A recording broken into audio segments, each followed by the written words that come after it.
पाठीमागे सातत्य राम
बोला पुंडरी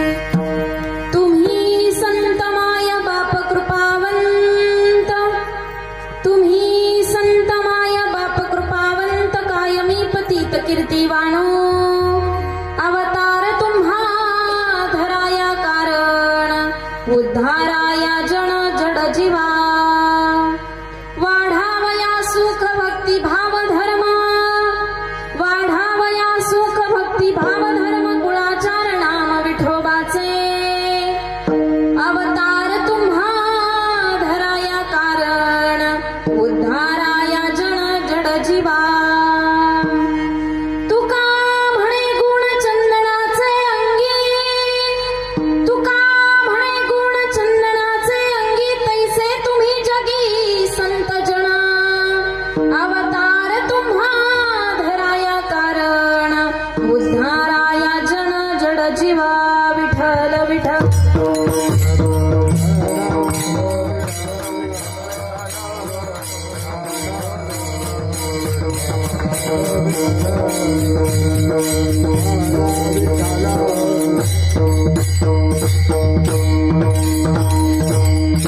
आता वंदू रंग भूमिका कीर्तनी उभी होते लोका टाळ मृदंग श्रोते देखा तया माझे नमन दंडवत ऐसे नमन करोणी सकळा हरी कथा बोली गोवडिया बोला अज्ञान म्हणून या फुलिया बाळा चालवी सकळा नामा म्हणे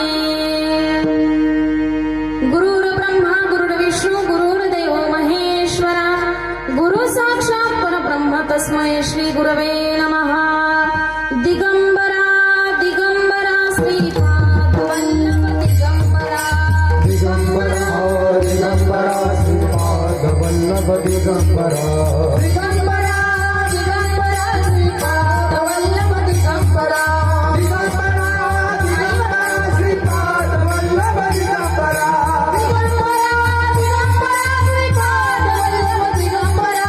दिगंबरा दिगंबरा श्रीपाद वल्लभ दिगंबरा दिगंबरा दिगंबरा श्रीपाद वल्लभ दिगंबरा दिगंबरा दिगंबरा श्रीपाद वल्लभ दिगंबरा दिगंबरा दिगंबरा श्रीपाद वल्लभ दिगंबरा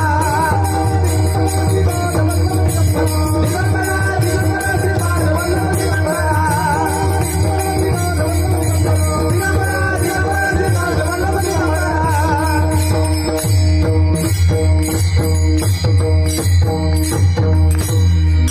दिगंबरा दिगंबरा श्रीपाद वल्लभ दिगंबरा जिथे ज्ञान विज्ञान संजीव होते जिथे योग विद्येस सामर्थ्य येते जिथे मानवाला मिळे मोक्ष गाथा तुझ्या पायरीसी सदा नम्र माथा नवे फूल अश्वत्थ वृक्षास आले जिथे गीत ओवी सवे वेद झाले तुझ्या शब्द शब्दात सायुज्यनाथा तुझ्या पायरीसी सदा नम्र माथा तुझ्या मंदिरी आर्त जीवा संतृप्ती तुझ्या दर्शने लोक स्वानंद घेती श्रुती धन्य झाल्या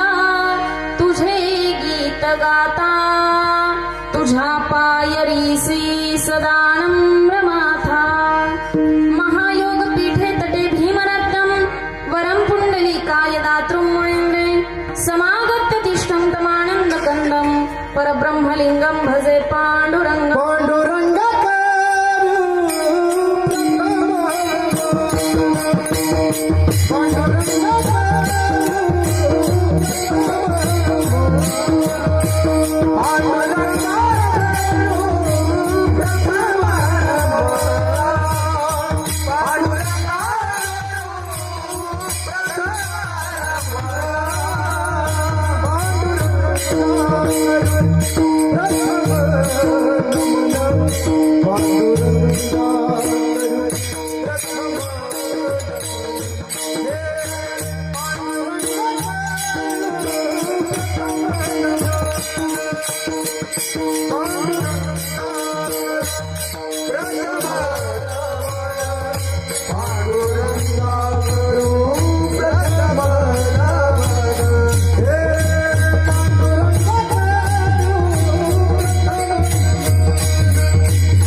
पांडुरंगा करू प्रथम नमन दुसरे चरण संतांची या त्यांच्या कृपादाने कथेचा विस्तारो बाबाजी सद्गुरु दास तुका नमो ज्ञानेश्वरा निवृत्ती उदारा सोपान देवा मुक्ताबाई नमो त्रिभुवन पावनी अध्यत्र जननी देवाची सेवे लागी सेवक झालो तुमच्या लागलो निज चरणा अहो स्वामी तुकया देवा यावरी न करावा अवहेरू जोडोनी या करा चरणी ठेवी तो माता चरणी ठेवी तो माता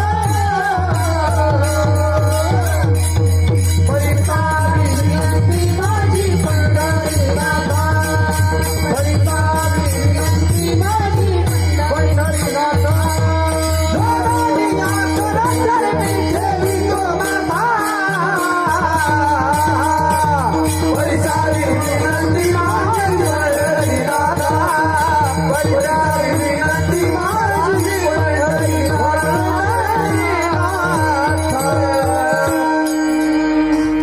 तुम्ही संत माय बाप कृपावंत आवाज मोकळा करा ना दादा आवाज ओढतोय मोकळा करा थोडासा मी रिटर्न द्या व्यवस्थित आवाज घुमला पाहिजे आतल्यात बाहेरचा आवाज कमी करा थोडासा करण्याचा आवाज कमी करा आणि तो व्यवस्थित द्या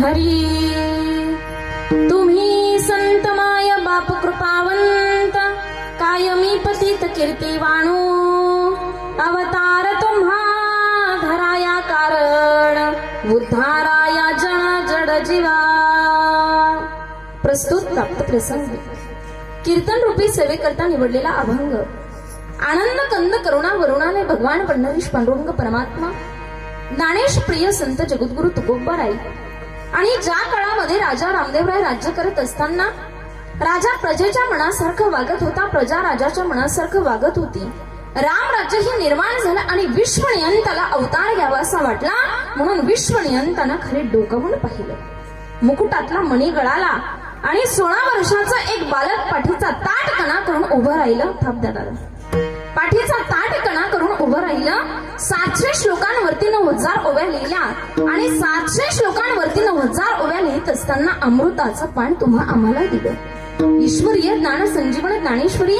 आईच्या अंतकरणानं तुम्हा आम्हाला पाजली जिच्या पोषणावर अनंत योगी निर्माण झाले ते विश्वविख्यात विश्वमौली नळोबराय ज्ञानेश्वरी लिहून पूर्ण झाली पसायदान रूपी कळस झाला जो जे वांछील तो ते लाहो इतकंच नव्हे तर वसुदैव कुटुंबकम हे विश्वची माझे घर या न्यायाने मौलींनी शेरा मारून ठेवला या समाजामध्ये प्रेमभाव निर्माण व्हावा स्नेहभाव निर्माण व्हावा ती दैवी शक्ती निर्माण व्हावी याच्याकरता मौलींनी ज्ञानेश्वरीवरती कळस केला तो पसायदानाचा ज्ञानेश्वरी लिहून पूर्ण झाली आणि अल्लाउद्दीन खिलजीची उत्तरेकडून महाराष्ट्रावरती स्वारी झाली अल्लाउद्दीन खिलजी महाराष्ट्रावरती चालून आला तुळजापूरच्या आईचा मंदिराचा कळस कापला आणि अल्लाउद्दीन खिलजी पंढरपुराकडे झेपावला आणि माझ्या मौलींच्या लक्षात आलं की आता आपली ज्ञानेश्वरी सुद्धा राहत नाही ज्ञानेश्वरी सहित समाधीस्थ व्हायचं ठरवलं निवृत्ती दादाने शिळा सरकवली आणि अखंड महाराष्ट्रामध्ये ज्ञानाचा अंधकार झाला 350 वर्ष महाराष्ट्र अज्ञानाच्या अंधारामध्ये चाच पडत राहिला 350 वर्ष महाराष्ट्र एकाच असतेने बघत होता कोणी एका जन्माला येतो का कुणी तुका जन्माला येतो का अरे कुणी ज्ञाना जन्माला येतो का कुणी नामा जन्माला येतो का 350 वर्ष झाले भक्ती म्हातारी झाली विवेक वैराग्य अवतार घेणं सगळीकडे अधर्म झाला आणि विश्वनियंताच्या लक्षात आलं की पुन्हा एकदा अवतार घेणं गरजेचं आहे विश्वनियंतानं पुन्हा एकदा खाली डोकावून पाहिलं मुकुटातला दुसरा मणी गळाला आणि दक्षिण वाहिनी इंद्रायणीच्या तटावरती देहू नगरामध्ये 42 वर्षाचं भक्तीचं गारुड उभं राहिलं 4500 अभंग तो इंद्रायणीचं कार्पण्य धुवून गेलं. पंढरीनाथाला खेळ्या भेटला. पंढरपुराच्या वाळवंटामध्ये भक्तिभावाचा डाव रंगला. भक्ती पुन्हा एकदा अंथरुणावरून उठली. भक्तीचा एका बाजूचा हात विवेकानं धरला, एका बाजूचा हात वैराग्यानं धरला आणि भक्ती महाराष्ट्र, सौराष्ट्र, प्रांत, कर्नाटक सगळीकडे फिरून आली. महाराष्ट्रामध्ये आल्यानंतर महाराष्ट्रातल्या माणसांची मन संस्कारित झाली. तुकोबरायांनी गायलेल्या प्रसवलेल्या अभंगाद्वारे कीर्तनकार गावोगावी कीर्तन करू लागली. इतकंच नव्हे तर गळ्यामध्ये तुळशीच्या माळा आल्या, कपाळाला गोपी चंदन टिळा आला आणि हृदयामध्ये वैष्णवांच्या बद्दल कळवळा निर्माण झाला. हे कोणामुळे शक्य झालं तर जगद्गुरु तुकोबरायांमुळे. कोण जगद्गुरु तुकोबराय? अरे मराठी माणसाला मराठी भाषेमध्ये मराठी बाण्याने ज्यांनी उपदेश केला. संसार दुःखाच्या आपत्तीला इष्ट आपत्ती मानून भंडारा भावचंद्राच्या साक्षीने गोविंद गोविंद असे गीत गाऊन भाव समाधीचा आनंद ज्यांनी उपभोगला. ढोंगी साधू संतांचे धिंडवडे काढत वैराग्याची धगधगीत पताका ज्यांनी फडकवली. इंद्रायणीचं पाणी पिऊन ज्यांची वाणी तृप्त झाली, ज्यांच्या रसवंतीला वसंताप्रमाणे बहर आला. भंडारा भामचंद्र बोरावड्याला ज्यांनी भावून मांडलं, वृक्षवल्लींना सोयरं मांडलं, दगडाचे टाळ केले, पक्षांना सुस्वराने भजन आळवायला लावलं. इतकंच नाही तर मैबाप 4200 अभंगाची निर्मिती करताना प्रत्येक अभंगाकडे ज्यांनी पातिव्रत्य भावनेने पाहिलं. लक्षपूर्वक ऐका मायबापांनो, गाथा समजून घेताना किंवा गाथेतील अभंग समजून घेताना गाथा इतकी सर्वसामान्य नाही की जी कोणालाही समजावी. गाथा समजून घेताना गाथाचं 3 टप्प्यामध्ये चिंतन करावं लागेल. गाथाचा नंबर 1 चा टप्पा, संतप्त भूतकाळाकडून संतृप्त वर्तमान काळाकडे प्रवास करत असताना संतांचा भूतकाळ हा आपला वर्तमान काळ असला पाहिजे आणि आपल्या संतांचा वर्तमान काळ हा आपला भविष्य काळ असला पाहिजे. त्याच्याशिवाय आपल्याला मुक्कामाच्या ठिकाणापर्यंत पोहोचता येणार नाही. नवे नवे त्याच्याशिवाय आपल्याला गाथा ही समजणार नाही. याच्याही पुढे जाऊन सांगू तुम्हाला गाथ्याचा नंबर 2 चा टप्पा. माझे पूर्ण पुरुषोत्तम भगवान असणारे श्रीकृष्ण निजधामाला गेले, परंतु आपला श्वास, आपला प्राण, आपलं तेज, आपलं ओज, आपलं हृदय त्यांनी श्रीमद भागवतामध्ये ठेवलं. तसे माझे जगद्गुरु तुकोबराय वैकुंठाला गेले, परंतु आपला श्वास, आपला प्राण, आपलं तेज, आपलं ओज, आपलं हृदय त्यांनी पंचमवेद नामरूपी गाथ्यामध्ये ठेवलं. इतकंच नव्हे तर गाथ्याचा नंबर 3 चा टप्पा. गाथा अशी नाही की कोणी कोणावरती तरी प्रेम केलं, कोणी एखाद्याला हृदय दिलं, एखाद्याचा प्रेम भंग झाला, गटाराच्या बाजूला पडला आणि त्यानं कविता लिहिल्या आणि त्या ईश्वर मान्य झाल्या, जगत मान्य झाल्या. नाही नाही नाही, गाथा बोलते ती फक्त परमात्म्याशी. जगद्गुरु तुकोबरायांचं हृदय आणि भगवान परमात्म्याचं हृदय यांचा झालेला संवाद म्हणजे गाथा आहे. असे असणारे विश्वमान्य, विश्व अधिकार, विश्वप्रिय, चिन्मय स्वरूप असणाऱ्या अधिकार संपन्न साधू जगद्गुरु तुकोबरायांच्या गाथा चंद्रातील उत्कृष्ट असा कीर्तन रूपी सेवेकरता निवडलेला अभंग विठ्ठल विठ्ठल.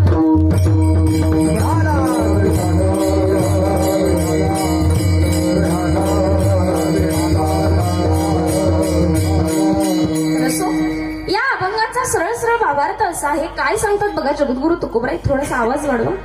काय सांगतात जगद्गुरु तुकोबराय या अभंगाद्वारे? तर जगद्गुरु तुकोबराय या अभंगाद्वारे साधू संतांच्या बद्दलची कृतज्ञता व्यक्त करतात. साधू संतांच्या बद्दलची कृतज्ञता व्यक्त करत असताना जगद्गुरु तुकोबराय म्हणतात की तुम्ही संत माय आहात, तुम्ही संत बाप आहात, तुम्ही संत कृपावंत आहात आणि तुमची कीर्ती निपतीत काय. तुमचा अवतार जड जीवांचा उद्धार करण्याकरता आहे. नवे नवे भक्ती, भाव, धर्म आणि सुख वाढवणं हा तर तुमचा कुळाचारच आहे, असा पहिल्या आणि दुसऱ्या चरणाचा अर्थ आहे. आणि तिसऱ्या आणि चौथ्या चरणामध्ये जगद्गुरु तुकोबराय सांगतात इतकंच नव्हे तर ज्याप्रमाणे चंदन वृक्षाच्या अंगामध्ये स्वतःला झिजवून इतरांना सुगंध देण्याचा गुण असतो ना, अगदी तसाच गुण संतांमध्ये सुद्धा असतो, असा या अभंगाचा सरळ सरळ भावार्थ आहे. विठ्ठल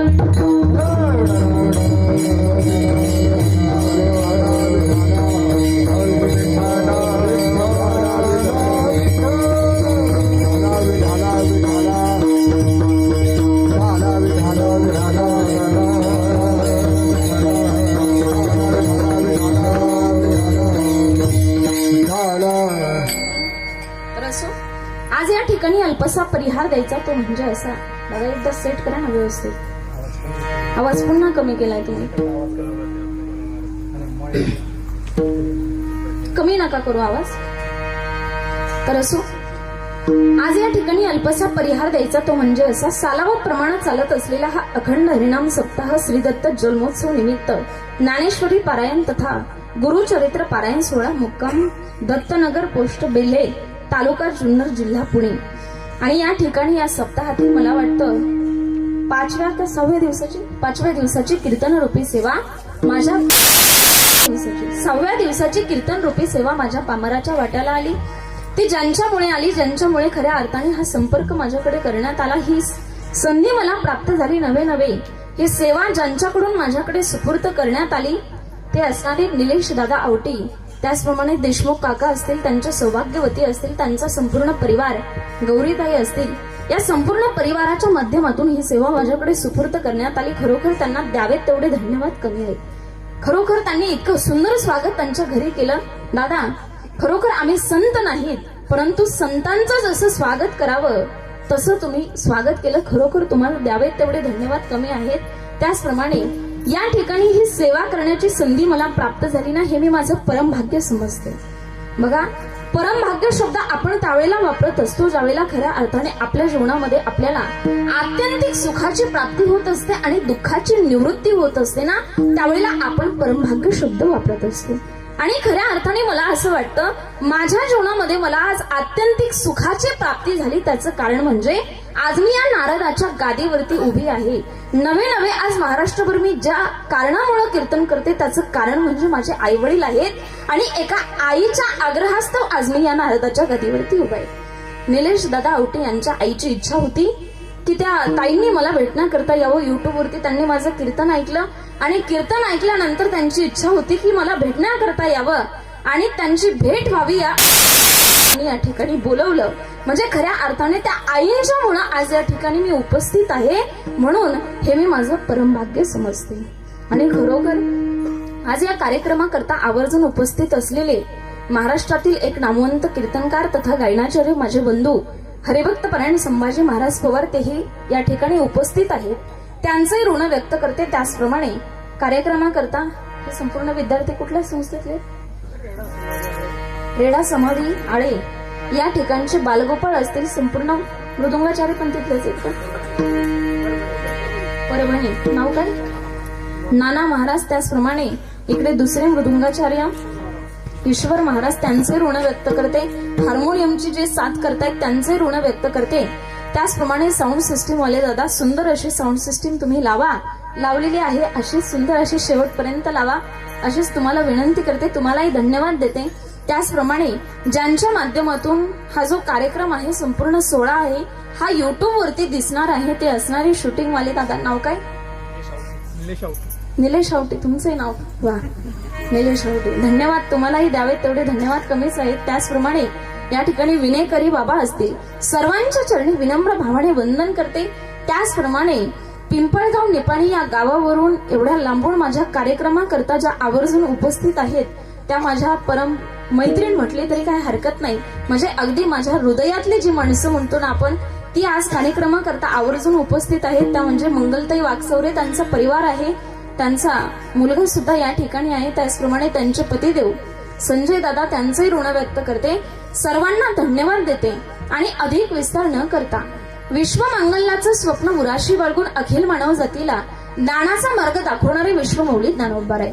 जगद्गुरु श्री संत तुकोबराय आदीकडून सकल संतांच्या चरणी साष्टांग नमन करून, सिद्ध साधक संत महंतांना वंदन करून आणि माझे वडील वैकुंठवासी पोपट लक्ष्मण लोके यांच्या पावन स्मृतीला स्मरून, त्याचप्रमाणे माझे गुरुवर्य ब्रह्मलीन ब्रह्मचैतन्य स्वामी श्यामसुंदर महाराज पुरी यांच्या पावन स्मृतीला स्मरून, त्याचप्रमाणे रमतेराम दिगे बाबा यांच्या पावन स्मृतीला स्मरून आणि उपस्थित श्रोतृजन तसेच विश्वमौली ज्ञानोबरायांना अभिवादन करून आणि श्री दत्तांच्या चरणी विनम्र भावाने वंदन करून अभंगाच्या पदापदाचं चिंतन करण्याकरता प्रवृत्त होते. विठ्ठल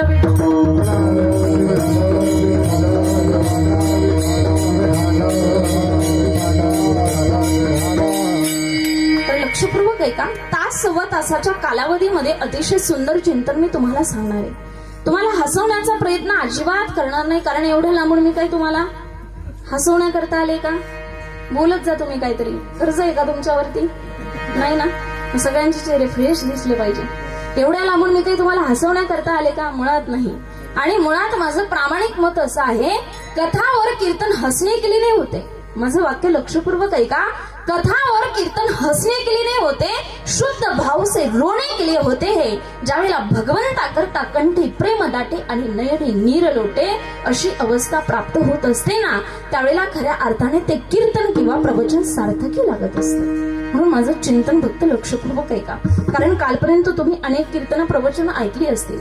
अगदी समाजकारणापासून राजकारणापर्यंत ते संसार कसा करावा इथपर्यंत तुम्ही ऐकलं असेल. परंतु आज मी ते तुम्हाला सांगणार नाही. मला त्याच्यामध्ये इंटरेस्ट नाही. I am not interested.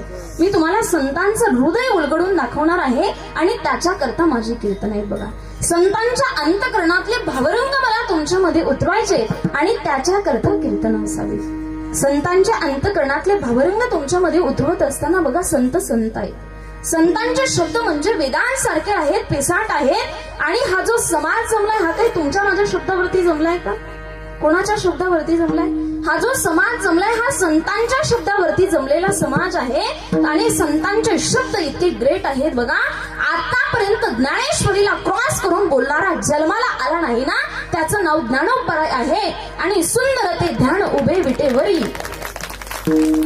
वाजवायचे असं तर जोरात वाजव बरं का. टॅक्स नाही लागला त्याच्यावरती अजून. तुमच्या इकडे लागलाय का? मोकळ्या मनानं वाजवत जाणं. लक्षपूर्वक आहे का? संतांचे शब्द इतके ग्रेट आहेत. आतापर्यंत ज्ञानेश्वरीला क्रॉस करून बोलणारा जन्माला आला नाही, त्याचं ज्ञानोबराय आहे. आणि सुंदर ते ध्यान उभे विटेवरी करकटावरी ठेवून याच्यामध्ये एखादा शब्द माझा घाला हो असं म्हणणारा जन्माला आला नाही ना, त्याचं नाव जगद्गुरु तुकोबाराय आहे. आणि मला असं वाटतं, ज्यानं विश्वमौली ज्ञानोबरायांच्या हाताला धरलं, ज्यानं जगद्गुरु तुकोबारायांच्या हाताला धरलं ना, त्यानं त्याच्या जीवनामध्ये अमानित्व प्राप्त केलं. अमानित्व म्हणजे काय सांगू तुम्हाला? अमानित्व शब्दाची व्याख्या विश्वमौली ज्ञानोबरायांनी ज्ञानेश्वरीमध्ये सांगितली. अमानित्व म्हणजे जे कोणाला मानतच नाहीत त्याला म्हणायचं अमानित्व. आणि संत कोणाला मानत नाहीत बरं का. महाराज लोक पण कोणाला मानत नाहीत. लोक आम्हाला म्हणतात, ताई तुम्ही कोणाला मानत नाहीत, काय मानायचंय सांगा ना. अरे मानलं ना विश्वमौली ज्ञानोबरायांना आणि जगद्गुरु तुकोबारायांना. वारकरी संप्रदायाचा प्रचार प्रसार ज्यावेळेला आम्ही महाराष्ट्रभर करत असतो त्यावेळेला आम्हाला असं वाटतं, आमच्या एका हाताला जगद्गुरु तुकोबारायांनी धरलंय तर एका हाताला विश्वमौली ज्ञानोबरायांनी धरलंय. विश्वमौली ज्ञानोबराय आमची माय आहे तर जगद्गुरु तुकोबाराय आमचे बाप आहेत. आणि म्हणून त्या माई बापाच्या अंतकरणातले भावरंग मला तुमच्यामध्ये उतरवायचे. विठ्ठल विठ्ठल.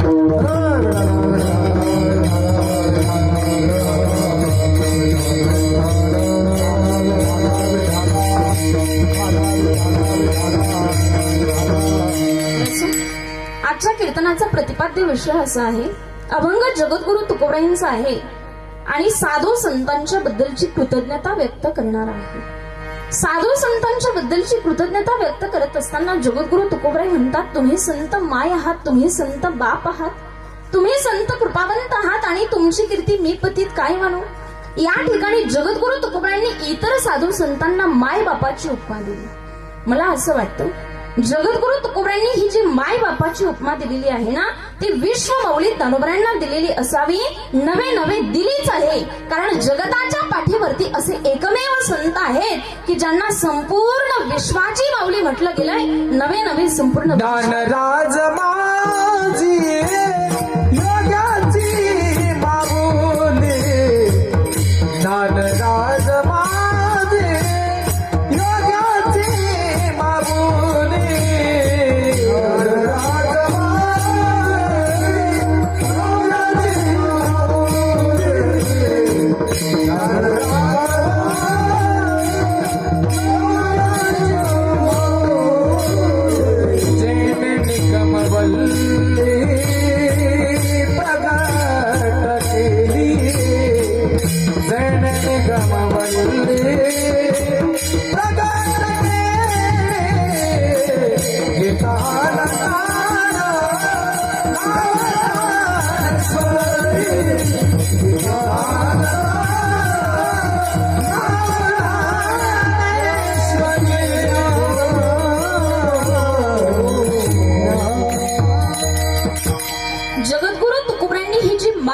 बापाची उपमा दिलेली आहे ना ती विश्वमौली ज्ञानोबरांना दिलेली आहे. कारण जगताच्या पाठीवरती असे एकमेव संत आहेत की ज्यांना संपूर्ण विश्वाची माऊली म्हटलं गेलंय. म्हणून नाथ बाबा सुद्धा वर्णन करतात, साधकाचा माय बाप दरोषणे हरिताप, सर्वाभूती सुखरूप ज्ञानोबा माझा.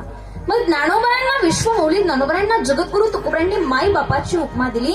मग या ठिकाणी प्रश्न उपस्थित होतो की जगद्गुरु तुकोबरांना इतर साधू संतांना किंवा विश्वमौली ज्ञानोबरांना माई बापाची उपमा का द्यावीशी वाटली? इतर कुठल्याच नात्याची उपमा त्यांनी दिली नाही. बहिणीची उपमा दिली नाही, भावाची उपमा दिली नाही, मावशीची उपमा दिली नाही, चुलत्याची उपमा दिली नाही. इतर कुठल्याच नात्याची उपमा न देता ते मायबाप कृपावंत असंच का म्हणतात? तर जगताच्या पाठीवरती माय आणि बाप दोनच व्यक्ती असे आहेत की जे आपल्या लेकरांवरती निस्वार्थी भावनेनं प्रेम करत असतात. आणि संत सुद्धा अगदी तशाच प्रकारचं प्रेम या जगतावरती करत असतात. म्हणून या ठिकाणी माय बापाची उपमा दिली गेली. मग माय बापाचं आपल्या लेकरांवरती किती प्रेम असतं? आमच्या वारकरी संप्रदायामध्ये अतिशय सुंदर ज्वलंत उदाहरण येतं ते म्हणजे विठ्ठलपंत आणि माता रुक्मिणी यांचं. ज्या काळामध्ये विठ्ठलपंत आणि माता रुक्मिणी यांचा विवाह व्हावा आणि विवाह झाल्यानंतर अगदी काहीशा कालावधीमध्येच विठ्ठलपंतांनी रुक्मिणी मातेच्या जवळ यावं आणि रुक्मिणी मातेला प्रश्न विचारावा, अगं रुक्मिणी संन्यास घेऊ का? आता संन्यास घेऊ का म्हटल्यानंतर असं वाटावं पतिदेव चेष्टा करतायत की काय? पतीच्या प्रश्नाकडे दुर्लक्ष करावं, हसत मुखाने पुन्हा कामाला लागावं, पुन्हा दुसऱ्या दिवशी यावं, पुन्हा प्रश्न विचारावा, अगं रुक्मिणी संन्यास घेऊ का? परंतु पुन्हाही तसंच वाटावं पतिदेव चेष्टा करतायत की काय? आता एक नाही, दोन नाही, तीन नाही, रोजचा प्रश्न विठ्ठलपंतांचा झाला होता.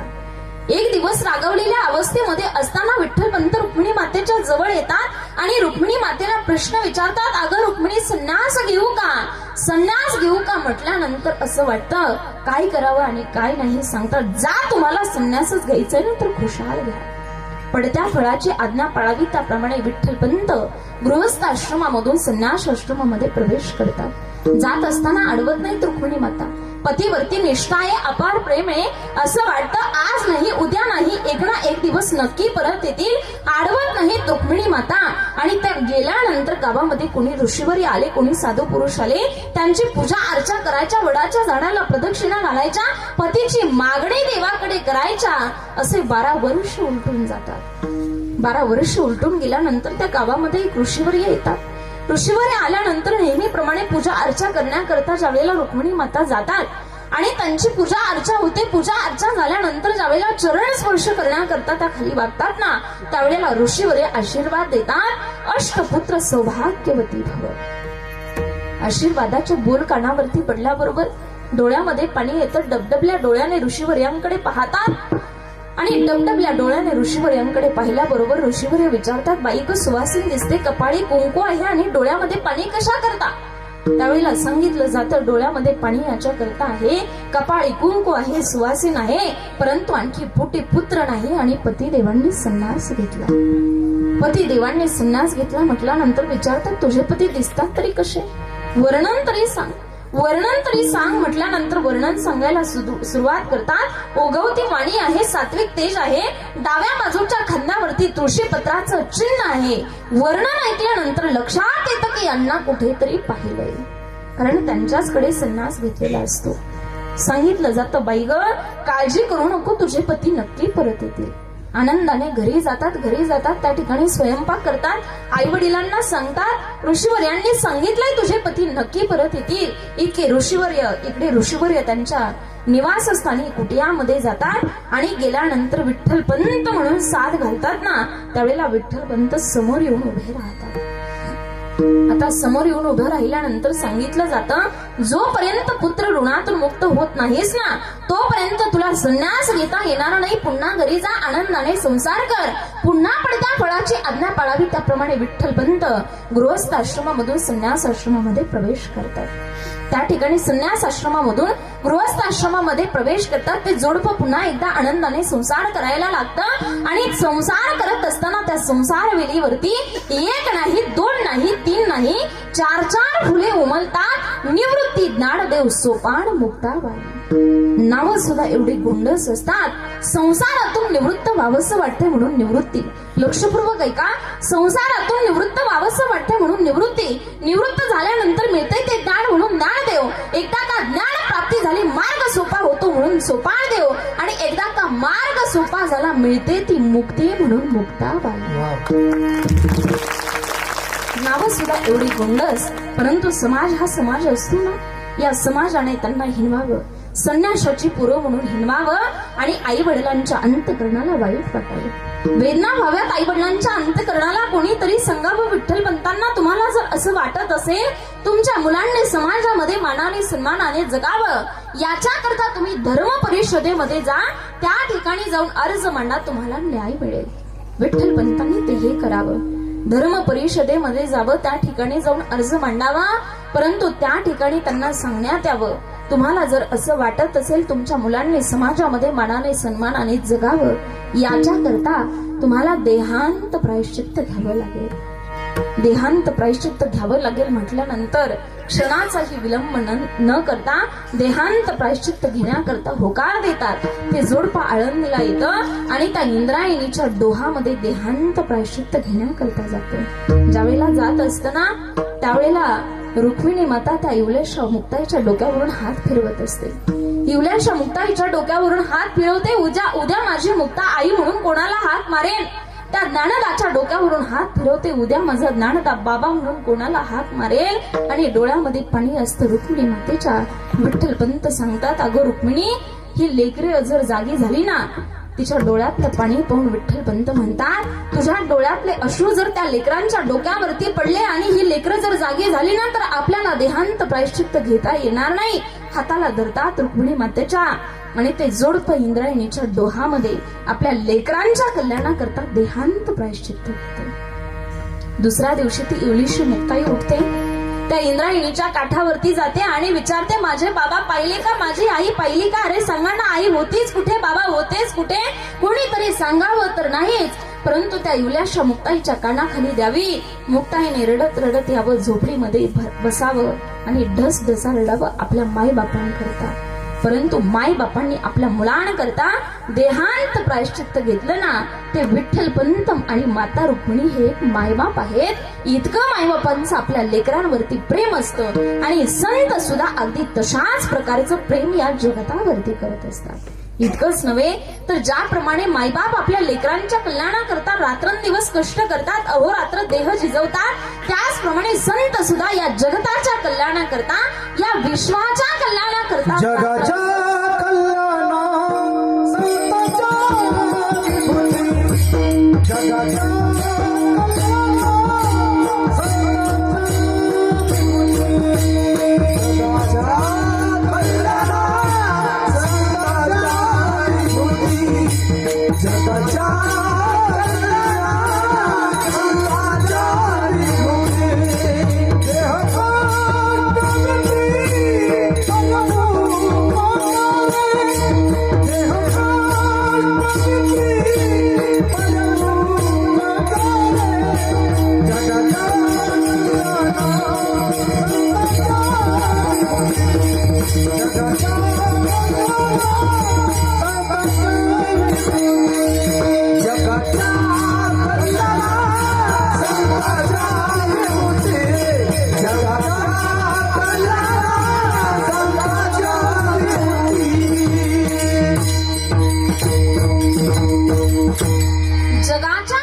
संतांच्या विभूती देह कष्टविती परोपकारी.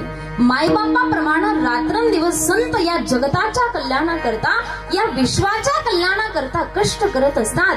म्हणून जगद्गुरु तुकोबराय त्यांना मायबापाची उपमा देतात. आणि मायबापाची उपमा देत असताना ते स्वतःला पतित म्हणून घेतात. वास्तविक पाहता ज्या ठिकाणी जगद्गुरु तुकोबराय स्वतःला पतित म्हणून घेतात, त्या ठिकाणी जगद्गुरु तुकोबराय पतित आहेत का? त्या ठिकाणी जगद्गुरु तुकोबराय पतित नाहीत. तुम्ही आम्ही सर्वसामान्य जीव पतित आहोत, परंतु जगद्गुरु तुकोबराय स्वतःला पतित म्हणून घेतात ना, हा त्यांच्या मनाचा मोठेपणा आहे. कारण संतांचं अंतकरण तितकं उदार असतं. संत उदार उदार भरले अनंत भांडार. संतांचं अंतकरण तितकं उदार असतं आणि संतांचे आपल्यावरती इतके उपकार आहेत की त्या उपकाराचं वर्णन आपण करू शकत नाही. नवे नवे त्या उपकारातून आपण उतराई सुद्धा होऊ शकत नाही, इतके उपकार आपल्यावरती आहेत. काय सांगू आता, संतांचे उपकार मज निरंतर जागविते. रात्रंदिवस माईबापाप्रमाणे जागवण्याचं काम संत आपल्याला करत असतात. म्हणून या ठिकाणी जगद्गुरु तुकोबराय त्यांना माई बापाची उपमा देतात. मग या ठिकाणी प्रश्न उपस्थित होतो की जगद्गुरु तुकोबराय विश्वमौली ज्ञानोबरायांना मायबाप कृपावंत म्हणतात. मग विश्वमौली ज्ञानोबरायांचे असे कुठले संप्रदायावरती उपकार आहेत की त्यांना मायबाप कृपावंत म्हणावंसे वाटलं? तर बघा, मातेचा स्वभाव असतो आपल्या लेकरांना प्रेमाने जवळ घेणारी, आपल्या लेकरांना प्रेमाने कुशीमध्ये घेणारी, आपल्या लेकरांना प्रेमाने घास भरवणारी. अरे विश्वमौली ज्ञानोबराय तेच करतात ना. आजही आळंदीमध्ये जे साधक आहेत त्याच्यातला एकही साधक उपाशी राहत नाही. ही विश्वमौली ज्ञानोबरायांची कृपा आहे. इतकंच नव्हे तर जे आळंदीमध्ये साधक आहेत त्या सगळ्या साधकांना मला असं वाटतं विश्वमौली ज्ञानोबरायांनी आपल्या कुशीमध्ये घेतलेलं आहे. इतकंच नव्हे तर पित्याचा स्वभाव असतो आपल्या नावावरची संपत्ती आपल्या लेकरांच्या नावावरती करून देणं. संत सुद्धा आपल्या नावावरची परमार्थ रूपी संपत्ती साधकाच्या नावावरती करून देत असतात. म्हणून या ठिकाणी बापाची उपमा दिलेली, मायबाप कृपावंत म्हटलं गेलं. इतकंच नव्हे तर ज्यावेळेला विश्वमौली ज्ञानोबरायांची ज्ञानेश्वरी लिहून पूर्ण होते त्यावेळेला ज्ञानेश्वरीच्या शेवटी काय मागतात ते देवाकडे? स्वतःचं सुख मागतात का? स्वतःचं सुख नाही मागत देवाकडे. अरे आयुष्यभर ज्यांनी स्वतःचं जीवन अनाथ म्हणून समर्पित केलं ना ते आई वडील नाही मागत देवाकडे. बहिणीचं सुख नाही मागत देवाकडे. मग काय मागतात? जे घांची व्यंकटी सांडो तया सत्कर मिरती वाढो. देवा, ज्या लोकांनी मला माझ्या आयुष्यामध्ये त्रास दिला ना देवा त्यांचा दुर्जनपणा जाऊ दे आणि त्यांना सद्बुद्धी दे. देवा त्यांना सद्बुद्धी दे. अशा प्रकारचं निरागस भावनेचं निस्वार्थी भावनेचं मागणं संत देवाकडे मागत असतात. मायबाप सुद्धा आपल्या लेकरांकरता या देवाकडे अशाच प्रकारचं निस्वार्थी भावनेचं निरागस अंतकरणाचं मागणं मागत असतात. आणि म्हणून जगद्गुरु तुकोबराय त्यांच्याबद्दलची कृतज्ञता व्यक्त करत असताना स्वतःला पतित म्हणून घेऊन त्यांना मायबाप कृपावंत म्हणताना त्यांची कृतज्ञता व्यक्त करतात. अभंगाचं तुम्ही संत माय Yeah.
कृपावंत कायमी पतित कीर्तिवाणो अवतार तुम्हा धराया कारण उद्धाराया जन जड जीवा. थोडासा आवाज वाढवा. तर जगद्गुरु तुकोबाराय या अभंगाद्वारे साधू संतांच्या बद्दलची कृतज्ञता व्यक्त करत असताना त्यांना माय बापाची उपमा देतात आणि पुढे जगद्गुरु तुकोबाराय साधू संतांच्या अवताराचं कारण सांगतात. साधू संत अवताराला येतात कशा करता तर बघा, आपल्या संस्कृतीने देवाच्या अवताराचं कारण सांगितलं, संतांच्या अवताराचं कारण सांगितलं आणि तुमच्या आमच्या जन्माचं कारण सांगितलं. लक्षपूर्वक ऐका, मी तुम्हाला देवाच्या अवताराचं कारण सांगते, संतांच्या अवताराचं कारण सांगते आणि तुमच्या आमच्या जन्माचं कारण सांगते. देवाच्या अवताराकडून मी तुम्हाला संतांच्या अवताराकडे घेऊन जाणार आहे. फक्त लक्षपूर्वक ऐका, देवाचा अवतार कशा करता आहे तर धर्म रक्षावया अवतार घेसी आपुल्या पाळीसी भक्तजन किंवा यदा यदा ही धर्मस्य ग्लानिर्भवती भारतम अभ्युत्थानम धर्मस्य तदात्मानं सृजन. ज्या ज्या वेळेला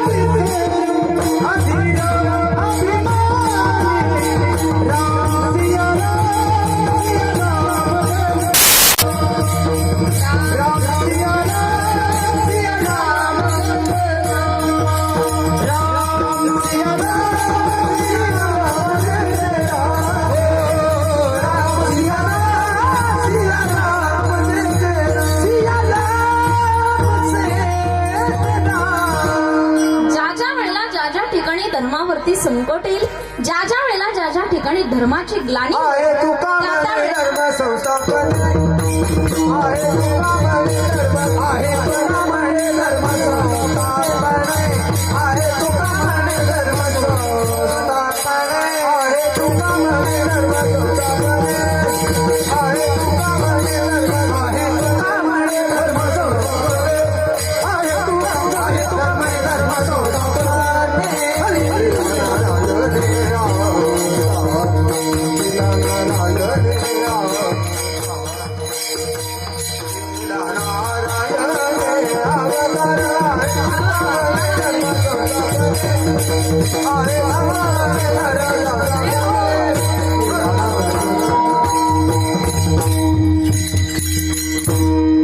अतिशय समर्पक प्रमाण महाराजांनी दिलं. ज्या ज्या वेळेला ज्या ज्या ठिकाणी धर्मावरती संकट येईल, ज्या ज्या वेळेला ज्या ज्या ठिकाणी धर्माची ग्लानी होईल, त्या त्या वेळेला त्या त्या ठिकाणी मी अवतार घेईल, अवतीर्ण होईल, असा देवाचा अवतार सांगितला. मग देव अवतार कसा घेतो आपला धर्म निभावण्याकरता लक्षपूर्वक ऐका. तुम्हाला उदाहरण सांगते. महाभारतातलं सर्वांच्या परिचयाचं उदाहरण आहे द्रौपदीचं वस्त्रहरण ज्यावेळेला झालं त्यावेळेला जगाच्या मालकानं तिच्याकरता इतक्या साड्या पुरवल्या की द्रौपदीचं वस्त्रहरण थांबवलं आणि वेळ प्रसंगी स्वतःचा पितांबरही द्रौपदी करता दिला.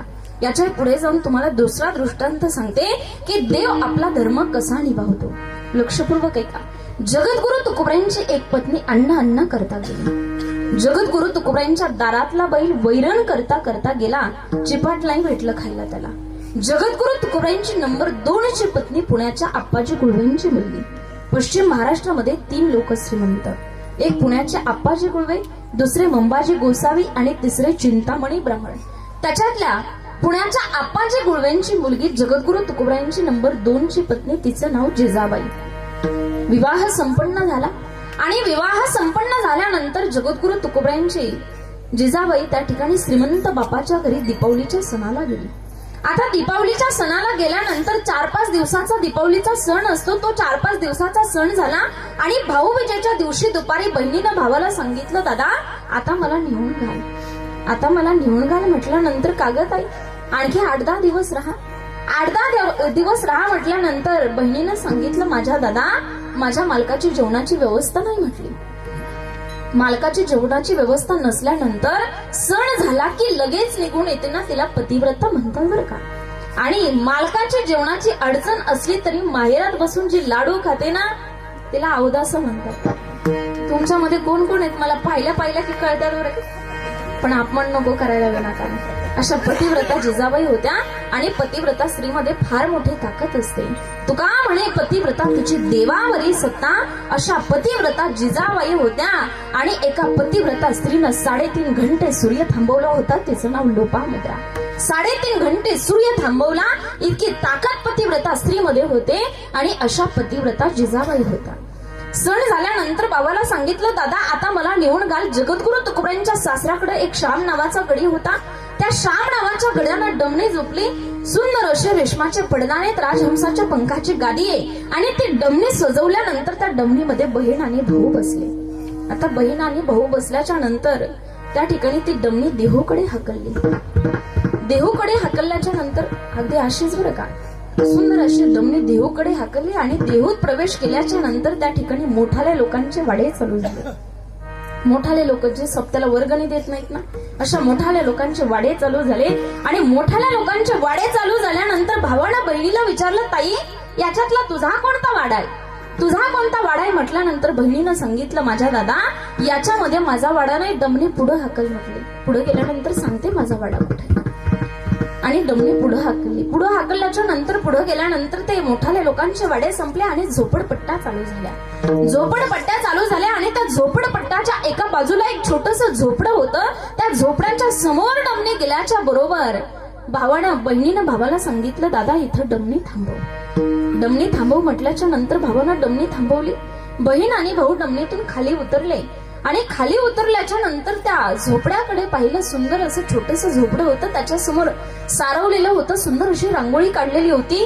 सुंदर असं तुळशी वृंदावन होतं. त्याच्यावरती धर्माची पताका होती आणि ते सगळं पाहिल्याच्या नंतर भावाने विचारलं, ताई हे तुझ्या गड्याचं घर आहे का? गड्याचं घर आहे का म्हटल्यानंतर बहिणीनं सांगितलं, माझ्या दादा हे माझ्या गड्याचं घर नाही, हे माझं घर आहे. ताई तू झोपड्यात राहतेस? ताई तू झोपड्यात राहतेस म्हटल्याबरोबर भावाच्या डोळ्यामध्ये पाणी आलं आणि भाऊ रडू लागला. भावाच्या डोळ्यातलं पाणी बहिणीनं पाहिलं आणि बहिणीनं पाहिल्यानंतर बहीण भावाला सांगू लागली, माझ्या दादा माझा संसार पाहिल्याच्या नंतर तू का काळजी करतोस? द्रव्य माणसाला प्रारब्धानं भेटत असतं. अन्न मान धन हे तो प्रारब्ध अधीन. द्रव्य माणसाला प्रारब्धानं भेटत असतं. एकाच माईबापाच्या पोटी आपण जन्म घेतला, परंतु आपल्यामध्ये फरक इतका आहे, तू मुलगा झालास आणि मी मुलगी झाले. तू मुलगा झालास म्हणून बापाच्या संपत्तीचा वारसदार आहे आणि मी मुलगी झाले म्हणून दुसऱ्याच्या दावणीची गाय आहे. जगात दोनच गोष्टी पारतंत्र्यात आहेत माईबापांना. एक म्हणजे घरातली माय आणि दुसरी म्हणजे गोठ्यातली गाय. ज्याच्या दावणीला बांधलं ना त्या दावणीचा चारा खाणं गाईचं काम असतं आणि ज्या घरी दिलं ना त्या घरचा संसार करणं लेकीचं काम असतं. लेक त्या घरचा संसार करत असते. बांधिल्या खुंटासी धेनूचे चरणे, दिल्या घरी राहणे लेकीचे. लेक त्या घरचा संसार करत असते. बहिणीनं सांगितलं, माझ्या दादा माझा संसार पाहिल्याच्या नंतर तू काळजी करू नकोस, मी फार समाधानी म्हटली. मी फार समाधानी आहे. अगं ताई झोपड्यात राहतेस आणि समाधानी आहे म्हणतेस, तू समाधानी कशानं आहे? त्यावेळेला जिजाबाईनं एक वाक्य वापरलं. तेवढं वाक्य घरी घेऊन जा. जिजाबाई म्हणते, माझ्या दादा ऐक ना, अरे माझ्या पायात मोडलेला काटा काढायला पंढरपुरातलं पळत येतंय. हे जर माझी योग्यता असेल तर माझ्या पतीची काय माऊलिया पांडुरंग हरी पांडुरंग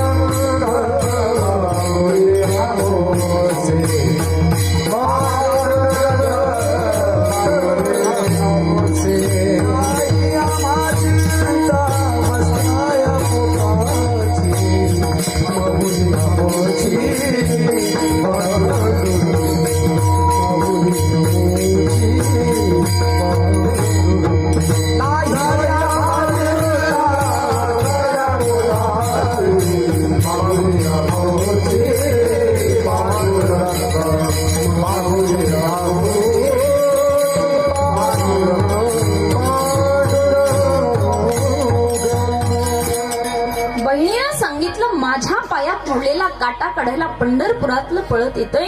हे जर माझी योग्यता असेल तर माझ्या पतीची काय योग्यता असेल? घालायला लुगडं मात्र एकच होतं माईबापांना. 45 मिनिटं कणघीमध्ये बसायचं. तेच लुगडं वाळल्यानंतर परत ते लुगडं घालायचं. इतकी वाईट परिस्थिती जिजाबाईची होती. परंतु आयुष्यात कधी तक्रार केली नाही संसाराविषयी. आपल्या बायकांना घालायला तर काय काय असतात. दिल दिवाना कुछ कुछ होता है, देव यानी परंतु तरी सुद्धा म्हणतात मेल्याच्या संसारात सुखच नाही, मेल्याच्या संसारात सुख असतं बघा.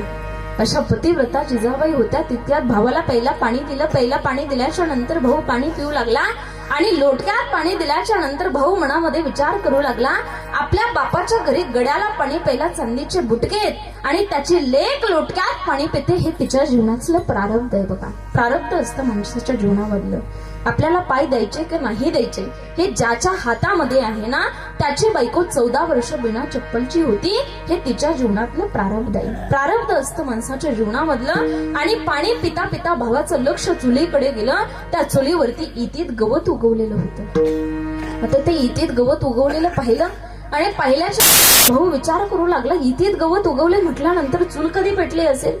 बहिणीला विचारलं, ताई चूल कधी पेटली होती, चूल कधी पेटली होती म्हटल्यानंतर बहिणीनं सांगितलं, माझ्या दादा 1 महिना झालं चूल पेटली नाही. 1 महिना झालं चूल पेटली नाही. मग तुम्ही खाल्लं काय, खाल्लं काय म्हटल्यानंतर खाल्ल्याशिवाय जगलो का रे दादा, काहीतरी खाल्लं असेल ना. परंतु 1 महिना झालं चूल पेटली नाही हेही खरंय, तुम्ही काहीतरी खाल्लं हेही खरंय. मग तुम्ही खाल्लं काय. त्यावेळेला बहीण सांगू लागली, एका श्रीमंत माणसाच्या बांधावरती एक उमराचं झाड पिकलेलं आहे. रोज सकाळी जाते, टोपली भर उमर त्या झाडाचे घेऊन येते. सकाळपासून संध्याकाळपर्यंत उमर खाऊन दिवस काढतोय. माझ्या दादा 1 महिना झालं चूल पेटली नाही. आता मात्र भाऊ ढसढसा रडू लागला. भावाला त्या संसाराची अवस्था पाहवली नाही. भाऊ परत जाण्याकरता डमणीमध्ये बसला आणि डमणीमध्ये बसल्याच्या नंतर बहिणीला काहीतरी द्यावं म्हणून खिशामध्ये हात घातला. खिशात हात घातला तशा सस्तगीला त्याच्या खिशामध्ये 5 रुपये सापडले. ते 5 रुपये जगद्गुरु तुकोबरायांच्या त्या मेवण्याने जिजाबाईला द्यायला लागला.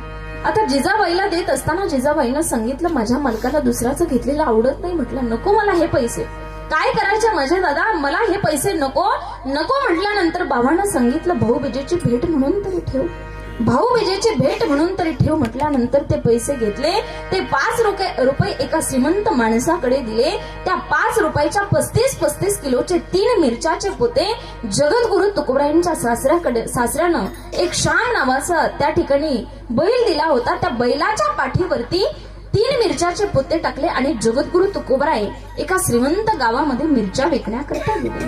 आता मिरच्या विकण्याकरता गेले असताना त्या गावामध्ये मंदिराच्या समोर मिरच्या विकायला बसले. गावातले लोक याचे मिरच्या घेऊन जायचे, परंतु पैसे काही जगद्गुरु तुकोबरायांना कोणी देत नव्हतं.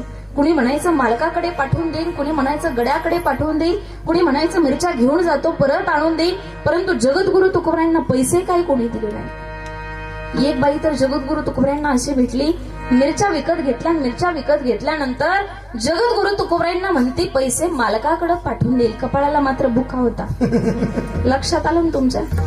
ज्यांना कळलं त्यांना धन्यवाद, ज्यांना नाही कळलं ते काल्याच्या दिवशी प्रसाद घेऊन जा. कपाळाला मात्र बुका होता आणि म्हटली मालकाकडे पाठवून देईन. परंतु जगद्गुरु तुकोबरायांच्या अंतकरणातला भाव इतका निस्वार्थी होता, जगद्गुरु तुकोबराय काहीच बोलले नाही आणि जगद्गुरु तुकोबरायांचे ते सगळ्या मिरच्या त्या ठिकाणी विकल्या गेल्या. जगद्गुरु तुकोबरायांकडे 1ही रुपया आला नाही. आता बैलाला काय खायला घालायचं म्हणून ते मिरच्याचे 3 मोकळे पोते होते. 3 मोकळे पोते आणि तराजू आणि काटा विकला आणि त्या बैलाकरता वैरण विकत घेतली आणि जगद्गुरु तुकोबराय घरी गेले. आता घरी गेल्याच्या नंतर जगाच्या मालकाच्या, विश्वाच्या मालकाच्या लक्षात आलं की आपल्या जगद्गुरु तुकोबरायांना कोणीतरी फसवलंय. जगाच्या मालकाच्या लक्षात आलं आणि जगाच्या मालकाने भगवान पंढरीश पांडुरंगानं विटेवरून खाली उडी टाकली. जगद्गुरु तुकोबरायांचा नोकर बनून त्या गावामध्ये गेले. त्या गावात गेल्याच्या नंतर जगद्गुरु तुकोबरायांचे सगळे मिरच्याचे पैसे वसूल केले आणि मिरच्याचे पैसे वसूल करून इकडे जगद्गुरु तुकोबरायांकडे आणून देत असताना त्या गावच्या पाटलाचं रूप धारण केलं. पाटीलच होता परंतु पंढरपूरचा विठो पाटील होता. त्या पाटलाचं रूप धारण केलं आणि जगद्गुरु तुकोबरायांकडे पैसे दिले. पैसे देऊन घराच्या पाठीमागे जाऊन विश्वाचे मालक गुप्त झाले आणि थोड्या वेळानंतर त्या गावातले 10-5 लोक जगद्गुरु तुकोबरायांकडे आले आणि जगद्गुरु तुकोबरायांना सांगितलं की तुमचा नोकर आमच्या गावामध्ये येऊन त्यांना भांडणं करून तुमच्या मिरच्याचे पैसे वसूल केले. त्यावेळेला जगद्गुरु तुकोबरायांनी सांगितलं की तो तुमच्या गावचा पाटीलच होता ना, आता पाटीलच होता म्हटल्यानंतर पाटील समोरच उभा होता. तो पाटील म्हणला माझे पाटील की कोणाला देता. आता माझे पाटील की कोणाला देता म्हटल्यानंतर जगद्गुरु तुकोबारायांच्या लक्षात आलं की हा पाटील विटेवरला असावा. जगद्गुरु तुकोबाराय घराच्या पाठीमागे गेले. ज्या ठिकाणी विश्वाचे मालक गुप्त झाले होते त्या ठिकाणी भगवान पंढरीश पांडुरंगाची 7 पावलं उमटलेली होती. त्या 7 पावलामधून मलया निळू चंदनाचा वास येत होता. तो वास जगद्गुरु तुकोबारायांनी घेतला आणि लक्षात आलं की हा पाटील विटेवरला आहे. घराच्या पाठीमागं जाऊन भिंतीला पाठ देऊन जगद्गुरु तुकोबाराय ढसढसा रडू लागले. आणि म्हणून माझं सांगायचं तात्पर्य हे आहे, दृष्टांत संपला. जगद्गुरु तुकोबारायांवरती आलेलं संकट, झालेला अधर्म तो निभावण्याकरता जगद्गुरु तुकोबारायांकरता जगाच्या मालकांनो नोकराचं रूप धारण केलं. असा देव आपला धर्म निभावत असतो. त्याचप्रमाणे संत सुद्धा आपला धर्म निभावतात. संतांच्या अवताराचं कारण काय सांगितलं बघा. तुम्हाला देवाच्या अवताराचं कारण समजलं. आता संतांच्या अवताराचं कारण सांगते. संत अवताराला येतात कशा करतात. तर संत कोणाला म्हणायचं सुरुवातीला सांगते ऐका. संत साधू किंवा महात्मा कोणाला म्हणायचं तर माया जैसे नचाती है. लक्षपूर्वक ऐका. माया जैसे नचाती है उसे जीवात्मा कहते हैं. माया जिसे नचाती है उसे जीवात्मा कहते हैं. जो माया को नचाते हैं उसे परमात्मा कहते हैं. और माया के बीच रहकर जो माया से अलिप्त रहते हैं उसे संत साधू और महात्मा कहते हैं. त्यांना खऱ्या अर्थाने संत साधू आणि महात्मा म्हणायचं जे जड जीवांचा उद्धार करतात. मग संत जड जीवांचा उद्धार कशा प्रकारे करतात तुम्हाला एक उदाहरण सांगते बघा. संतांचा अवतार त्याच्याकरता आहे जड जीवांचा उद्धार करण्याकरता. कशा प्रकारे उद्धार करतात ऐका. वृंदावनातल्या नयनरम्य वातावरणामध्ये एक मोर पिसारा फुलून नाचत होता आणि त्याच्यासोबत त्याची सखी मोरणी सुद्धा होती. आता आनंदाने ते मोर आणि मोरणी त्या वृंदावनातल्या नयनरम्य वातावरणामध्ये नाचत होते. नाचत असताना ती मोरणी जरा जास्तच आनंदामध्ये नाचत होती. आता नाचता नाचता तो मोर मोरणीला म्हणतो, का ग मयुरी, तू फारच आनंदामध्ये नाचते, तुझ्या आनंदाचं कारण तरी सांग, कारण तरी सांग. म्हटल्यानंतर ती मयुरी म्हणते, अरे मयुरा, तो सावळा श्रीकृष्ण आहे ना, तो सावळा श्रीकृष्ण मी पाहिलाय. त्याला पाहिल्यानंतर माझ्या नेत्राची तृप्ती झाली. डोळे भरून पाहिण तुझे मुख, हेची मज सुख देई देवा. या अवस्थेला मी आता प्राप्त झाले. या जगातलं दुसरं काही पाहू नये असं मला वाटतंय. तो सावळा श्रीकृष्ण मी पाहिलाय ना, म्हणून मी एवढी आनंदामध्ये नाचते. त्यावेळेला तो मयूर विचारतो, का ग मयुरी, तो सावळा श्रीकृष्ण एवढा सुंदर आहे का त्याला पाहिल्यानंतर तुझ्या नेत्राची तृप्ती झाली. अरे मयुरा, इतका सुंदर आहे, इतका सुंदर आहे की त्याचं वर्णनच आपण करू शकत नाही. इतका सुंदर आहे, त्यानं माझं मनच वेधून टाकलं, इतका तो सुंदर आहे. असं म्हटल्यानंतर तो मयूर विचारतो, का ग माझ्याहीपेक्षा सुंदर आहे का. त्यावेळेला मयुरी सांगते, अरे मयुरा, तुझे तर काहीच व्यथा नाही, तुझ्यापेक्षा कितीतरी पटीने सुंदर आहे. म्हटलं माझ्यापेक्षा कितीतरी पटीने सुंदर आहे. मग तो सावळा श्रीकृष्ण भेटेल तरी कुठे, दिसेल तरी कुठे, मला सांग तरी म्हटल्यानंतर मयुरीनं सांगितलं, नंद बाबाच्या वाड्यासमोर जा. नंद बाबाच्या वाड्यासमोर जाऊन त्या भगवंताचं भजन कर, तो तुला नक्की भेट देईल. आता नंद बाबाच्या वाड्यासमोर गेला. त्या ठिकाणी जाऊन त्याचं सुंदरसं भजन चालू केलं. परंतु अहंकारानं जो भगवंताच्या दारामध्ये जातो ना, त्याला भगवंत कधीही भेट देत नसतो. अहंकाराने त्याच्या दारामध्ये गेला, भजन करू लागला, त्याचं चिंतन करू लागला, परंतु भगवंत त्याला काही भेट देईना. तो काही बाहेर येईना. व्याकुळ झाला त्याच्या भेटी करता. आणि आता असा विचार केला की आपण प्राणत्याग करू. आता सावळा श्रीकृष्ण तर आपल्याला काही भेट देत नाही, आपण प्राणत्याग करू विचार केला आणि जाण्याकरता निघाला, प्राणत्याग करण्याकरता. परंतु विचार केला एकदा मयुरीला तरी भेटून जाऊ. मयुरीकडे गेला आणि मयुरीला म्हटला, अगं तुझा सावळा श्रीकृष्ण मला कितीतरी दिवस झाले भेट देत नाही, आता मी प्राणत्याग करतो. त्यावेळेला मयुरीनं सांगितलं, एकदा राधेकडे जा, राधा तुला याच्यातून काहीतरी पर्याय सांगेल. राधेकडे जा म्हटल्यानंतर राधेच्या दरबारामध्ये गेला. त्या ठिकाणी भगवान पंढरीश पांडुरंगाचं भजन करू लागला. भगवान पंढरीश पांडुरंगाचं त्या ठिकाणी भगवंताचं श्रीकृष्णाचं भजन कानावरती पडल्याबरोबर राधा धावत पडत बाहेर आली आणि म्हणते, कोण माझ्या कृष्णाचं भजन करतय, कोण माझ्या कानाचं भजन करतय. त्यावेळेला त्या मयुरानं सांगितलं, तुझा सावळा श्रीकृष्ण आहे ना, तो मला कितीतरी दिवस झाले भेट देत नाही म्हटल्यानंतर त्या ठिकाणी राधाने सांगितलं, मग इथे कशाला भजन करतो, नंद बाबाच्या वाड्यासमोर जा, त्या ठिकाणी जाऊन भजन करतो, तुला नक्की भेट देईल म्हटल्यानंतर नंद बाबाच्या वाड्यासमोर जातो. आणि त्या ठिकाणी राधा सांगते, आजपर्यंत तू त्याच्या नावाचं भजन केलं असेल, परंतु त्या नंद बाबाच्या वाड्यासमोर जाऊन तू माझ्या नावाचं भजन कर, तो तुला नक्की भेट देईल. नंद बाबाच्या वाड्यासमोर जातो आणि त्या ठिकाणी राधेचं भजन चालू करतो. राधे राधे हा, राधे राधे राधे राधे राधे राधे राधे हा, राधे राधे राधे राधे हा,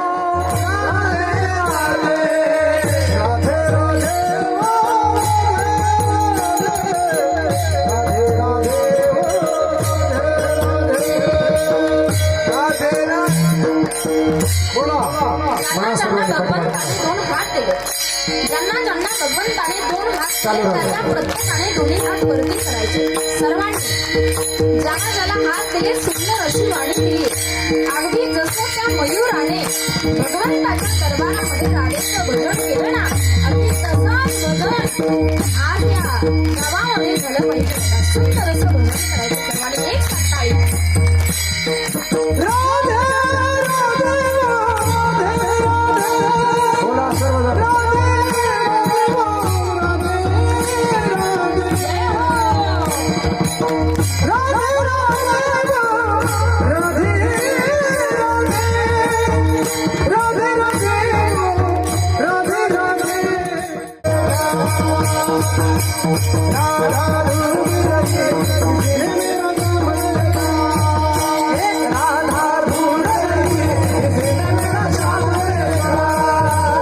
राधा ढूंढ रही इसने मेरा श्याम देखा. राधे राधे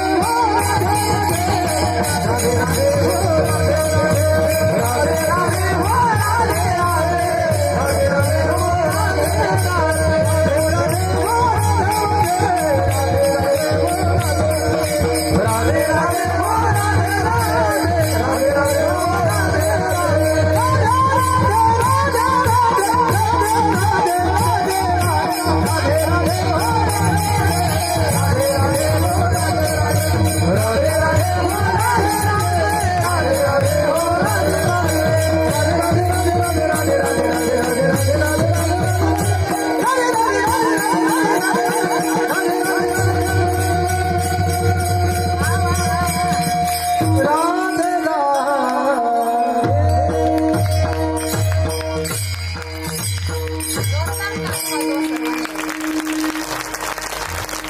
खरोखर त्यांच्या जिभेवरती सरस्वती माता विराजमान आहे बघा. सुंदर असा आवाज आहे त्यांचा. जसं तुम्ही सुंदर असं भजन केलं ना, अगदी असंच भजन त्या मयूरानं भगवंताच्या दारामध्ये गेलं.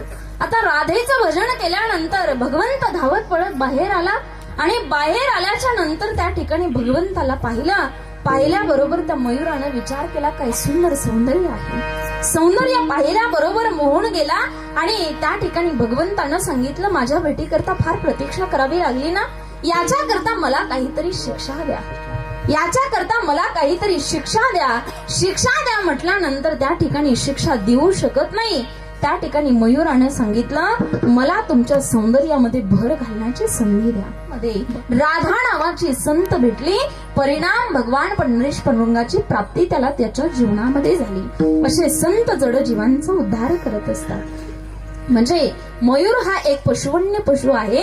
त्या पशुवन्य पशुच्या जीवनामध्ये राधा नावाची संत भेटली. राधा ही संत आहे बर का. राधेला काही पण म्हणत जाऊ नका, नाहीतर लोक काही पण नावं देतात राधेला. राधा ही संत आहे आणि ती संत त्याच्या जीवनामध्ये भेटल्यामुळे परिणाम त्याच्या जीवनाचा उद्धार झाला. अशा प्रकारे संत जड जीवांचा उद्धार करत असतात. आता तुम्हाला देवाच्या अवताराचं कारण समजलं, संतांच्या अवताराचं कारण समजलं. आता तुमच्या आमच्या अवताराचं कारण सांगते. तुमच्या आमच्या अवताराचं म्हटलं मी, झोपला नाही ना तुम्ही?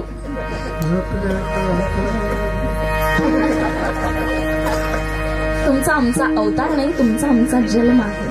तुमच्या आमच्या जन्माला देखील आपल्या संस्कृतीने कारण सांगितलं बघा. तुमचा आमचा धर्म शिकवला. काय सांगितलं? आपला धर्म. आपली संस्कृती आपल्याला धर्म शिकवते. साने गुरुजींनी आपल्याला धर्म शिकवला. खरा तो एकची धर्म जगाचे माग कोरावे, असं सांगितलं तर धर्म. खरा तो एकची धर्म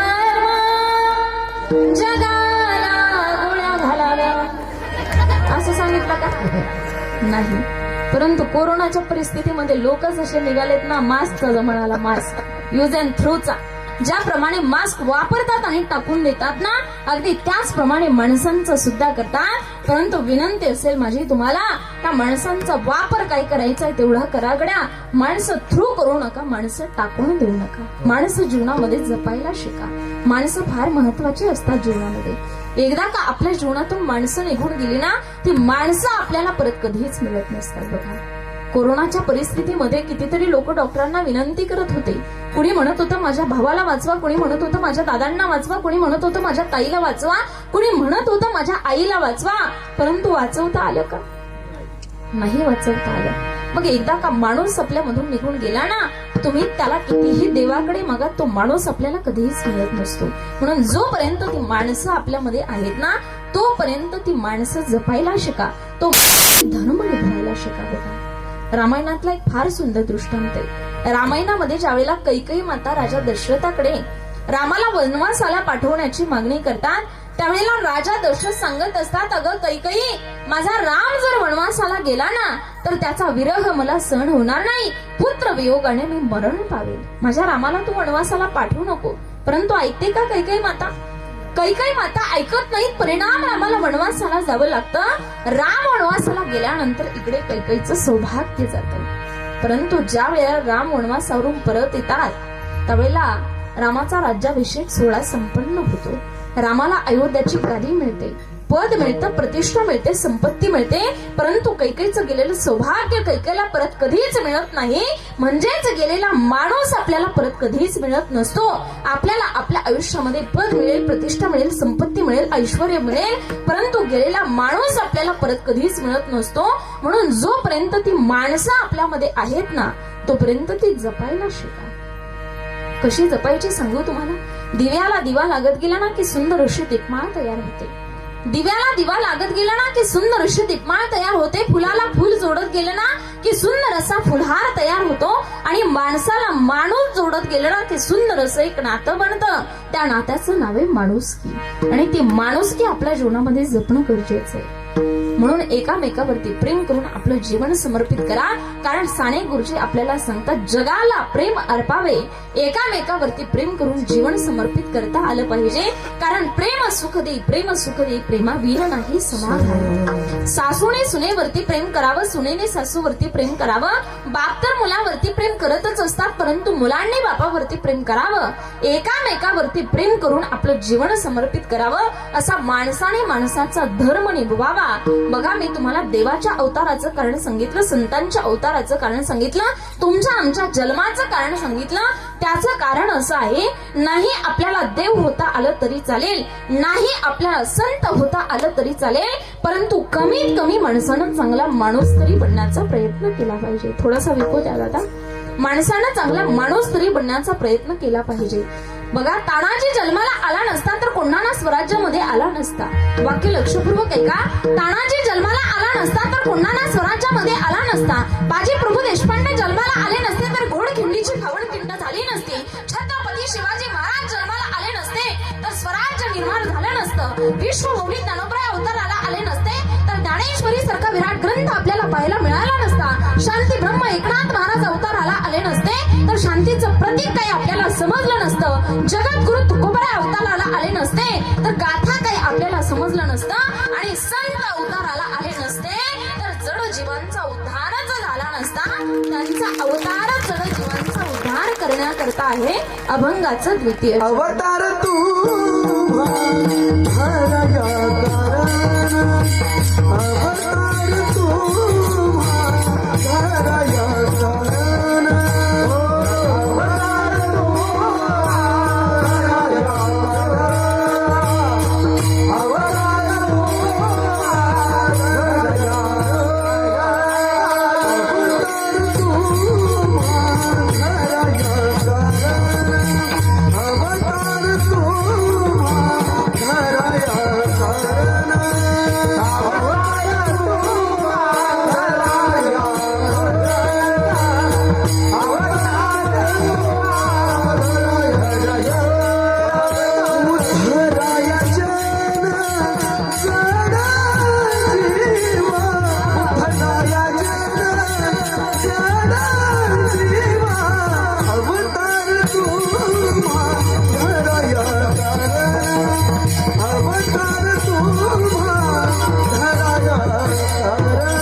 कारण सांगितलं, जड जीवांचा उद्धार करण्याकरता देवाच्या अवताराचं कारण सांगितलं. ज्या ज्या वेळेला धर्मावरती संकट येईल त्या त्या वेळेला त्या धर्माचं रक्षण करण्याकरता तुमच्या आमच्या जन्माचं कारण सांगितलं. एकामेकावरती प्रेम करण्याकरता आपल्या संस्कृतीने प्रत्येकाच्या अवताराला कारण सांगितलं.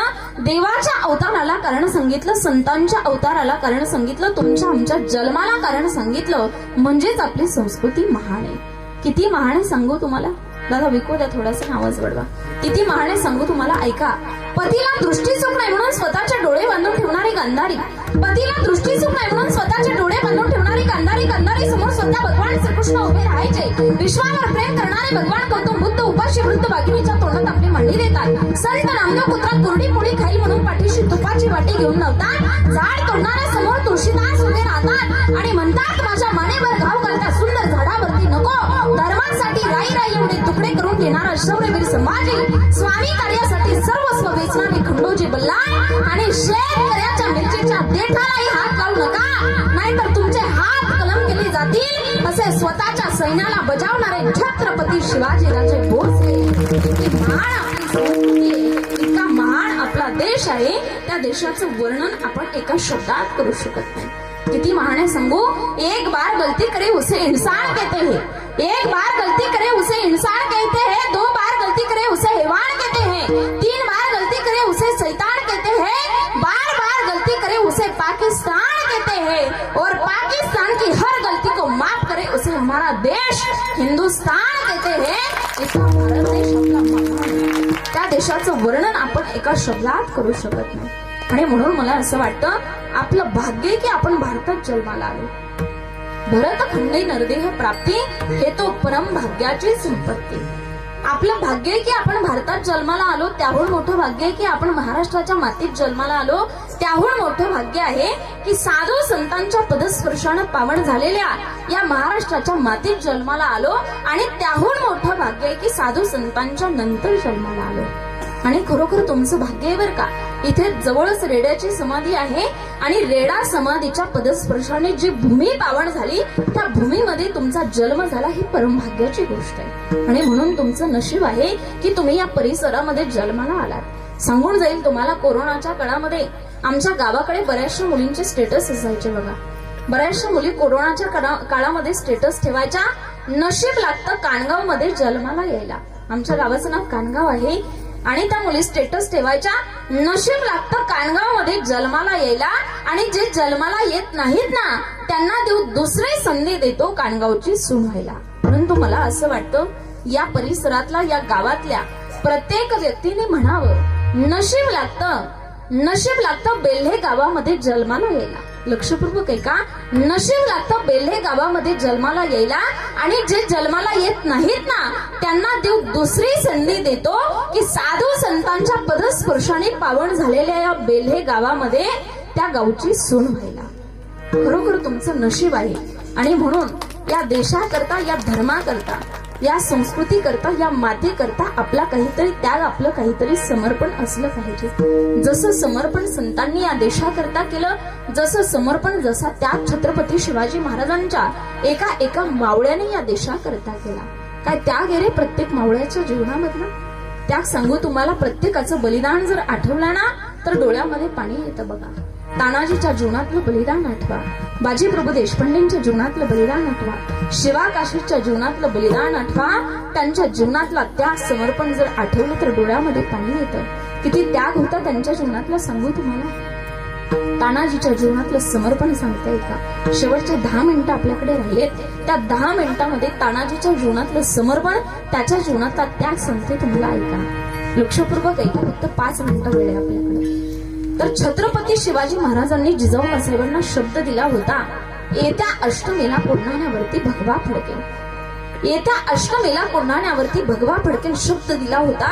आणि तितक्यात तानाजी, मालुसरे, सूर्याजी आणि शेलार मामा येत आहेत. कशा करता येत आहेत माहिती नव्हतं. आणि मासाहेबांनी विचारलं, शोभा कशा करता येत आहेत, कशा करता येत आहेत म्हटल्यानंतर सांगितलं, माहिती नाही मासाहेब कशा करता येत आहेत. तितक्यात ते सदरेवरती येऊन पोहोचले. आणि सदरेवरती आल्यानंतर तानाजीने त्या ठिकाणी राजांनी विचारलं तानाला, ताना काय काम काढलं, कशा करता आलात, कशा करता आलात म्हटल्यानंतर तानाजीने सांगायला सुरुवात केली, हो राज, माझ्या लेकराचं राईबाचं लग्न काढलंय राजा, माझ्या लेकराचं राईबाचं लग्न काढलंय राजा, आणि माझ्या लेकराच्या राईबाच्या लग्नाच्या अक्षता घेऊन आलोय राजा. तुम्हाला माझ्या लेकराच्या राईबाच्या लग्नाला यावं लागेल राजा. त्यावेळेला राजांनी विचारलं, ताना येणार की तुझ्या लेकराच्या राईबाच्या लग्नाला? अरे तुझं लेकरून माझं लेकरू काय वेगळं आहे का? येणार की राईबाच्या लग्नाला, परंतु हे तरी सांग राईबाचं लग्न कधी आहे, लग्न कधी? म्हटल्यानंतर तानाजीने सांगितलं, येत्या अष्टमीला राईबाचं लग्न आहे आणि लग्नाच्या आधीच तुम्हाला लग्नाला यावं लागेल. असं म्हटल्यानंतर राजे थोडेसे थबकले, राजे थोडेसे मागे सरकले, आणि मागे सरकल्यानंतर राजांनी सांगितलं, ये ताना, अरे नाही रे जमायचं लग्नाला येला, का नाही जमायचं राजा? आताच म्हणालात की तुझं लेकरू माझं लेकरू काही वेगळं आहे का, आणि आता म्हणता नाही जमायचं, का नाही जमायचं राजा? कारण तरी सांगा, का नाही जमायचं लग्नाला यायला? त्यावेळेला राजांनी सांगितलं, ताना अरे हट्ट करू नको रे, मासाहेबांना पाठवून देईन, नाही जमायचं लग्नाला यायला. का नाही जमायचं राजा? कारण तरी सांगा. अतिशय महत्वाची मोहीम आहे म्हटला, त्या दिवशी नाही जमायचं यायला. राजा इतकी काय महत्वाची मोहीम आहे? माझ्या लेकराच्या रायबाच्या लग्नाच्या पेक्षाही महत्वाची मोहीम आहे का? त्यावेळेला राजांनी सांगितलं, येताना अरे जिजाऊ मासाहेबांना शब्द दिलाय रे, येत्या अष्टमीला कोंढाण्यावरती भगवा फडकेल, आणि हा स्वराज्याच्या छत्रपतींनी दिलेला शब्द आहे म्हटले, शब्द मोडता येणार नाही, शब्द मोडता येणार नाही. म्हटल्यानंतर राजांनी त्या ठिकाणी तानाने सांगितलं, ओ राज, असं नाही का जमायचं, असं नाही का जमायचं? मी जातो कोंढाण्याच्या मोहिमेवरती आणि तुम्ही जाणार रायबाच्या लग्नाला, आधी लगीन कोंढाण्याचं आणि मग लगीन रायबाचं. असं नाही का जमायचं? नाही रे ताना, असं नाही जमायचं. मंडप सजलाय, हळद लागली, तुझ्या लेकराचं रायबाचं लग्न आहे, आणि कोणता बाप म्हणाल का असं? त्या ठिकाणी राजेंनी सांगितलं, नाही जमायचं. परंतु ताना मात्र हट्ट करत होता. ताना म्हणत होता, ओ राज, हा तानाजी अजून जिवंत असताना तुम्हाला इथली जबाबदारीची मोहीम तुमच्या खांद्यावरची घेण्याची काय गरज आहे? हा ताना आणखी जिवंत आहे, द्या की या तानाला इडा, जाईल हा ताना त्या कोंढाण्याच्या मोहिमेवरती. परंतु राजे इडा द्यायला तयार नव्हते. ताना हट्ट करून मागत होता, राजे इडा द्यायला तयार नव्हते. आता मात्र राजांनी सांगितलं, ये ताना, अरे गड कोणी राखलाय माहितीये का तुला? अरे गड कोणी राखलाय माहितीये का? उदयभान, उदयभान, 7.5 फूट उंचीचा तो उदयभान एका वरात ढाल फोडतो, एका वरात छताड सोडतो, एका वरात दहाजण मारतो, आणि त्या उदयभानानं गड राखलाय. नको रे ताना इडा मागू. परंतु आता मात्र ताना अधिकारानं बोलायला लागला. ताना म्हणतो, काय म्हणाला जी राज? आज या तानाचा वार त्या उदयभानाच्या देहावर, आणि त्या उदयभानाचा वार या तानाच्या देहावर, आणि या तानाचा देह पडलाच खाली तर या तानाच्या देहाला मिठी मारायला येणार का जेराज? शेवटची मिठी मारायची होती म्हणून परत आलो. कडकडून राजेंना मिठी मारली तानाने. ओ राजा ऐका ना, जोपर्यंत गवताची गंज पेटणार नाही आणि त्या कोंढाण्याच्या बुरुजावरती भगवा फडकताना पाहणार नाही ना, तोपर्यंत हा ताना त्याच्या देहातला प्राण सोडणार नाही राजा.